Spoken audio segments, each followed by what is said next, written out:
সুলতান ইব্রাহিম ইবনে Adham রাহমাতুল্লাহ আলাইহি দুনিয়ার বাদশাহী করতেছেন।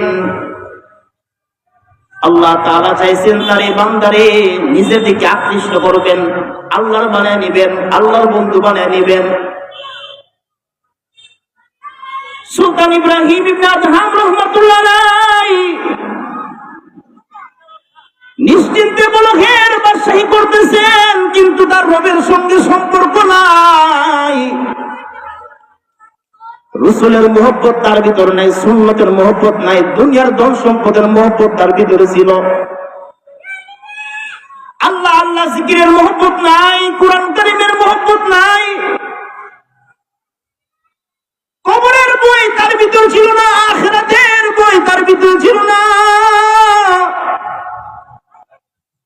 সুলতান ইব্রাহিম ইবনে আদহাম আল্লাহকে বলে দুনিয়া নিয়ে ব্যস্ত হয়ে গেছেন। একদিন সুলতান ইব্রাহিম ইবনে আদহাম রাহমাতুল্লাহ আলাইহি শাহী প্রাসাদের আরামের নরম বিছানার মধ্যে ঘুমায় আছে। বাদশা নিজের আরামের বিছানায় শাহী প্রাসাদের মধ্যে কি আছে, ঘুমায় আছে। এমন সময় শুনতে পাইল কে যেন বাদশার ছাদের মধ্যে হাঁটাহাঁটি করতেছে। বাদশা ধমক দিয়ে বলতেছে, কে রে তুমি? এত নিরাপত্তা, এত প্রহরী ভেদ করে তুমি কেমন করে বাদশার শাহী প্রাসাদের ছাদের উপরে হাঁটাহাঁটি করতেছো? কত বড় সাহস তোমার? আগন্তুক বলতেছেন, ইব্রাহিম, আমাদের একটা উট হারায় গেছে, এই জন্য আমরা তোমার শাহী ছাদের বালাখানার ছাদের উপরে আমরা তোমার উট খুঁজতেছি, আমাদের উটটা খুঁজতেছি।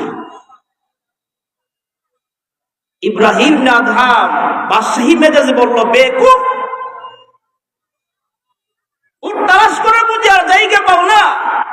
কত বন্যগল আছে, বন্যগলে উট না খুঁজা বাদশার ছাদের উপরে উট খুঁজতেছো? আসলে তুমি একটা বেকুফ।